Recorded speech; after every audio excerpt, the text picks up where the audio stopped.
Hi guys, દેખો almost હું ready થઈ ગઈ છું. ખાલી યરિંગ્સ કરવાની બાકી છે.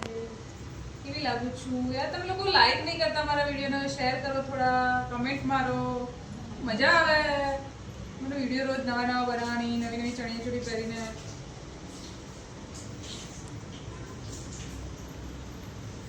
જો ગાઈસ, પિંક અને બ્લુનું કોમ્બિનેશન કેવું લાગે છે?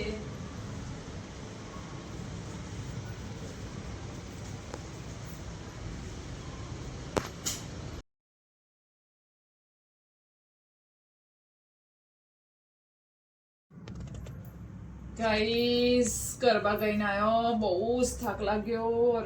બહુ થાકી ગયા આજે તો. આ બધું કાઢવાનું, પાછું કાલે તૈયાર થવાનું. પણ ગરબા રમવાની બહુ મજા આવે ગાઈસ. કાલે ફરીથી તૈયાર થવાનું. ચલો ગાઈસ, હવે અમે ફ્રેશ થઈ જઈએ. કાલે નવા બ્લોગમાં મળીએ નવી ચણિયાચોળી સાથે. Bye bye guys.